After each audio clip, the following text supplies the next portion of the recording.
നാം ചെയ്ത ദുആ ഏതാണത്? വിശുദ്ധമായ ഖുർആൻ സൂറത്തുൽ അൻകബൂത്തിന്റെ 30-ാമത്തെ ആയത്താണ് ആ ദുആ. ഏതാണത്? റബ്ബിൻസുർനി അലൽ ഖൗമിൽ മുഫ്സിദീൻ. അല്ലാഹുവേ, ഫസാദ് ഉണ്ടാക്കുന്ന, പ്രശ്നങ്ങൾ ഉണ്ടാക്കുന്ന ഈ ഖൗമിനെ തൊട്ട്, ഈ ജനതയെ തൊട്ട് അല്ലാഹുവേ എനിക്ക് നീ സഹായം തരണേ അല്ലാ. നമുക്ക് ആ ദുആരക്കാം. നമ്മുടെ ശത്രുക്കൾക്കെതിരെയുള്ള ദുആയാണിത്. നമുക്ക് നമ്മുടെ കുടുംബത്തില്, അതുപോലെ നമ്മുടെ നാട്ടില്, നമ്മുടെ കൂട്ടുകാരില് ഒക്കെ ഒരുപാട് ശത്രുക്കൾ ഉണ്ടാകും, അസൂയാലുക്കൾ ഉണ്ടാകും. അപ്പൊ അവരിൽ നിന്നൊക്കെ കാവൽ കിട്ടാനുള്ള ദുആയാണിത്. ഏത്?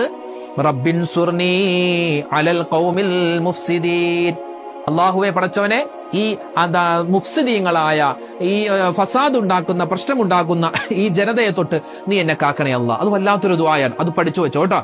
നാം ചെയ്ത ദുആ ഏതാണത്? വിശുദ്ധമായ ഖുർആൻ സൂറത്തുൽ അൻകബൂത്തിന്റെ 30-ാമത്തെ ആയത്താണ് ആ ദുആ. ഏതാണത്? റബ്ബിൻസുർനി അലൽ ഖൗമിൽ മുഫ്സിദീൻ. അല്ലാഹുവേ, ഫസാദ് ഉണ്ടാക്കുന്ന, പ്രശ്നങ്ങൾ ഉണ്ടാക്കുന്ന ഈ ഖൗമിനെ തൊട്ട്, ഈ ജനതയെ തൊട്ട് അല്ലാഹുവേ എനിക്ക് നീ സഹായം തരണേ അല്ലാ. നമുക്ക് ആ ദുആരക്കാം. നമ്മുടെ ശത്രുക്കൾക്കെതിരെ